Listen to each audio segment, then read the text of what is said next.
In my 20 years of working in the medical field, 15 of those being in hospice and palliative care specifically, before then I worked in the ICU for a few years, and before that I worked in oncology. So I had the opportunity to work with a lot of people who were seriously ill and with a lot of family members and loved ones of the assigned family and their experiences.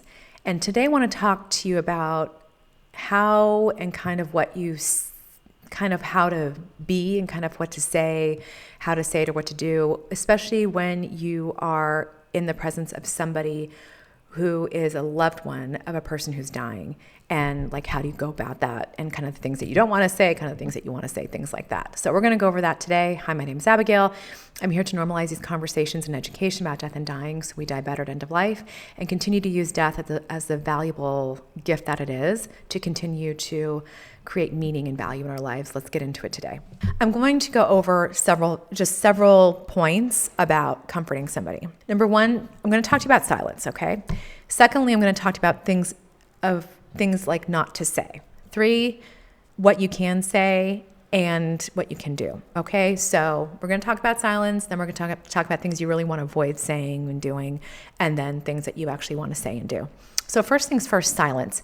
Silence is okay. But silence is something with which we're quite uncomfortable, especially in a situation where it feels a little tense or it's highly emotional, or you feel like you're not doing something right if you're not saying something, okay? So what I want to say is, especially in a moment when you're dealing with a friend of yours or a loved one who is dealing with death, loss, of somebody in their family or dear to them, whatever it may be. I say family, just if you see my other videos, when I say family, I mean blood relative or not, your assigned family. So that could be friends, whatever, okay? So silence is actually very helpful. And, even as a medical professional, when you're talking to somebody who is, grieving or has anticipatory grief over a loved one, silence can actually be beneficial, especially if you're having to talk to them, have a therapeutic type of communication, ask them questions. People need silence because when people are so emotionally exhausted, they're also physically exhausted, they're mentally exhausted, spiritually exhausted. Their reserves are so low. So you need to give them a little bit of time to sometimes process not only what the question is, not only what you said, but to actually process and try to figure out what they think about it, how they're going to answer, what words they're going to use, all that stuff. Having silence is okay. And if it feels uncomfortable, then sit with the discomfort. Okay? It's okay to sit with the silence, especially in moments, when we're talking about death and dying, after death and dying loss. It's really okay. Now, for those moments where, you want to say something, do something, let's first talk about what not to say and what not to do. You want to avoid a few things. You really want to avoid the biggest offender that I've seen. You want to avoid saying, I understand. Because I understand is not only going to come across as very insincere, it's going to come across as like just filler for the silence and just trying to use something that you think sounds right, but it's really not going to speak to the situation, that person. And unless you're actually that person who is in the midst of losing a loved one or has lost a loved one, and unless you're in their shoes, you can't possibly understand 100% what they're going through, okay? Also, other things that you want to avoid. Let me know if you need anything, okay? Or, just let me know what I can do. I'm here, just let me know what I can do. That puts then the onus, the effort on their part, and they don't need anything more on them. They don't need anything more on basically their to-do list that they have in their head going on right now, because they're dealing with not only the medical decision making, but also processing the anticipatory loss and grief, or the grief, anger, their regrets, dealing with work, the kids and all that kind of stuff on top of it all. They don't need one more thing to basically be put on their shoulders. And they may be so tired they're not going to do anything with it, but it's basically like you're putting it back on them to figure out what to do and to tell you. And people can't figure out what they need most oftentimes when they're in the midst of a life and death situation, when they're in the midst of, the loss of a loved one. They can't tell you what they need, okay? Other things to say is they're going to a better place, or now they're in a better place. And I get it that, a lot of people, especially when they say these things that I'm telling you not to say, not to do, I want to be very clear. I'm not judging anybody, okay? I am not judging, as we're all just trying to do this thing the right way, right? In the best way possible. So I'm just giving you a little bit of guidance, some very simple guidance on, right now in this point number 2 that I'm making of what not to say, because this is not really going to be as helpful as you may hope it will be. And lastly, if you do say something like this, or you say something that you really didn't want to say, or that you kind of really didn't really mean to say, or it came out wrong, you will never go wrong with being sincere, okay? You'll never go wrong with being sincere and just say, I'm so sorry. I didn't mean for it to come out that way. And I want you to not focus so much on trying to sound good. I want you to be focusing on sounding sincere, which brings me to my third point on what we say, what we can say, what we should be, what's good to say, maybe helpful to say, and what we can do. So in those cases, especially where you're like, you kind of maybe think you messed up, or you kind of really didn't mean to say what you say, I just want you to be sincere. This is kind of not a trick. I don't even want to call it a trick, because it's not even a trick, but it's just something to help you think a little bit easier about the situation. I want you to focus more on what your inside is telling you already. You don't have to think so hard about what to say that's going to sound right, because you're already feeling such sincere emotions about this whole situation. You can default to those. So what I mean by that, especially in a case where, say, those things that I said, don't try to avoid, maybe don't try to say those things if you can. Say you said one of those things, and then you're like, oh shit, I didn't mean to say that. I really wanted I'm trying to say something good. I really want to be comforting to her, but I just don't know what to say. Well, you know what? You have what to say in here. So you can just say simply, you don't have to put all the other, editorializing in there, but you can say, I really didn't mean what I said. I really want to be able to say the perfect thing because I really care about you, and I really want you to know that I'm here for you.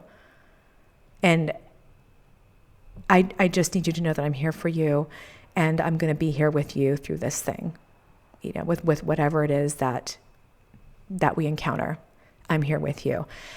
And that is going to be so much more helpful and be so amazingly comforting to that person than more you can than anything else that sounds so profound and sounds so deep and sounds so moving. You don't need to go there. That in itself is moving, because that is so sincere. That's heart-to-heart communication. That is just, boom, humanness at its finest, okay? Vulnerability at its finest. That's where we become our most human, is when we're vulnerable and really putting ourselves out there and saying, yeah, I meant, sorry, I was trying to say something perfect for the moment, and it didn't come out right. And I just really, I'm not really sure what to say, but I really just want you to know that I love you, and I want to be here for you. And, I just want to do that, and I want to be here for you. So I'm going to, whatever it is that I can do to be here for you, I'm going to do. So I'm here, okay? Now, that's a good example. The other thing is in terms of, especially when we talked about don't try to stay away from, let me know if you need anything. That's not really going to be helpful. Again, that's going to, it feels like you're piling another thing on top of, their already huge pile. So what I encourage people to do instead is to say something like, either I'm going to bring dinner, I'm going to drop off dinner tomorrow, or I am going to order some delivery for you and the kids for the next couple of nights. Okay? And, you can do this by telling them if you're beside them, or text them. And, I always like to give them a way out, especially if it feels like, you're not really sure, you don't really know what they want or not. And what I'd like to do is just say, I don't want you to feel like you have to respond ever to what I'm sending or saying or anything like that. You are dealing with a lot right now, and I can only imagine what it must feel like. So if something doesn't sound good, you don't have to say thank you, you don't have to do anything. But if you don't want it, just say no. okay, if it's really something that you don't want, but no explanation needed.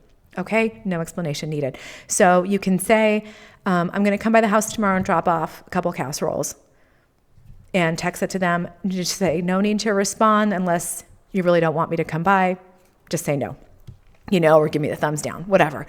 And you give them something, and you give them permission to basically be brief, to basically, like, if it sounds good to them, you give them permission to just basically say, great, then the casseroles are coming tomorrow. I don't have to worry about taking care of this other person and, responding back to them. Because at that point, the loved one is going through what they're going through. They don't need to be taking care of you, okay?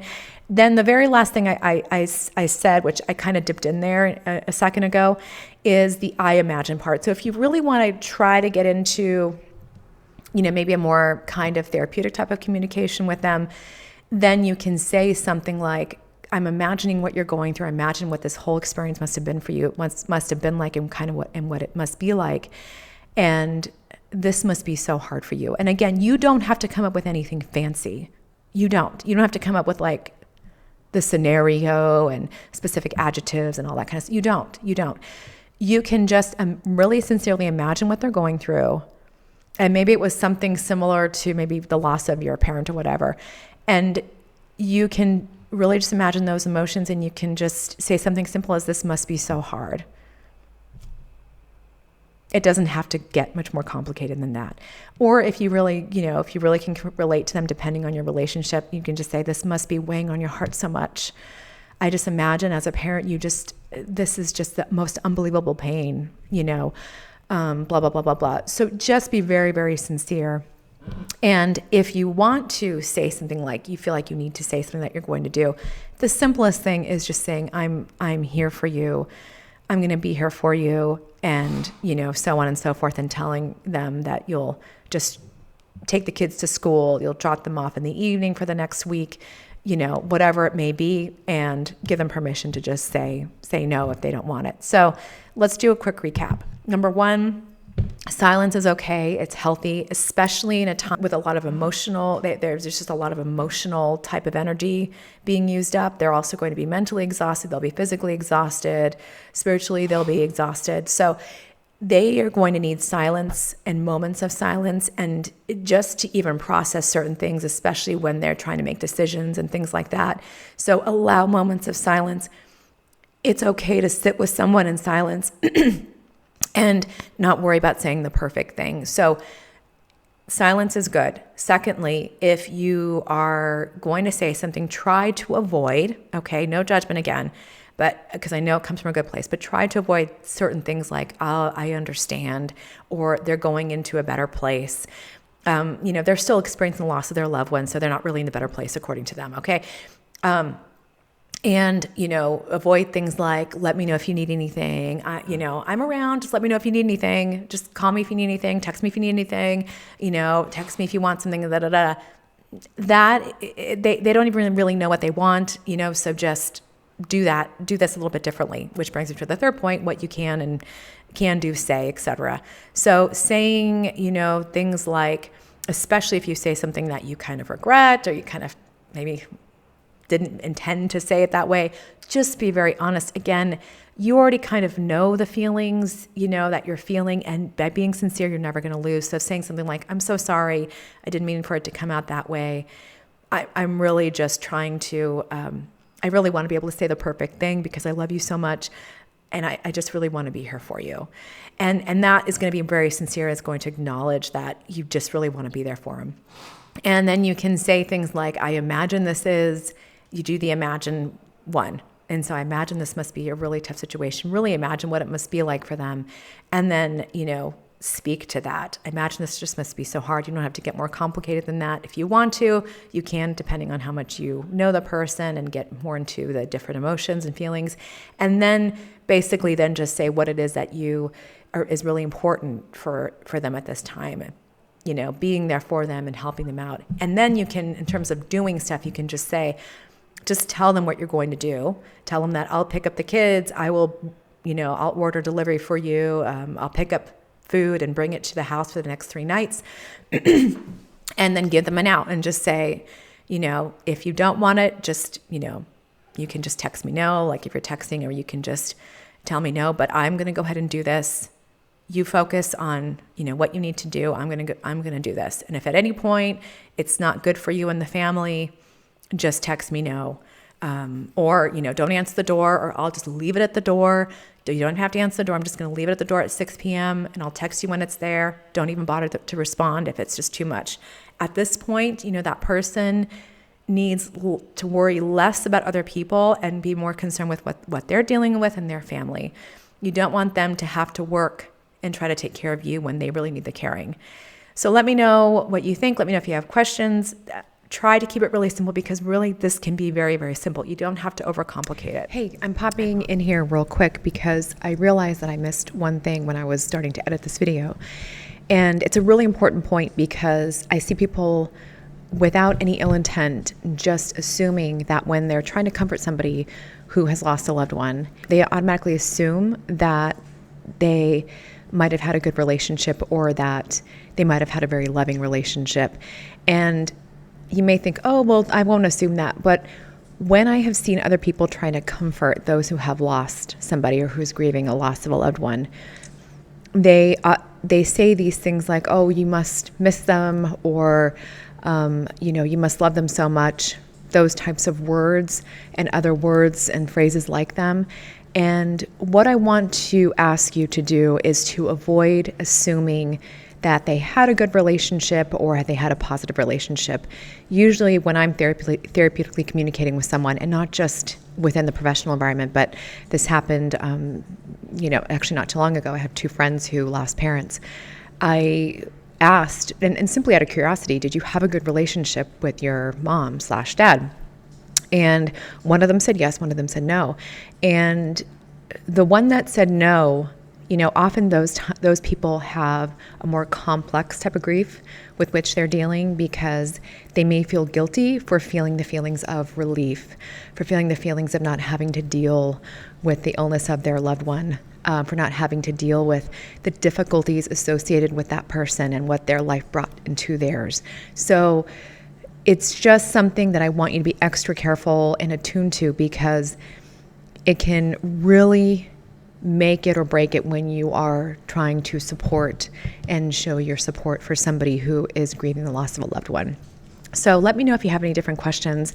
Just wanted to make sure I pop in here and talk about that. Thanks so much. All right, I'll talk to you soon. Thank you so much for joining in. My name is Abigail, here to continue normalizing conversations and education about death and dying, so we die better at end of life, and we also hopefully live a life that is more meaningful to us. I'll talk to you soon.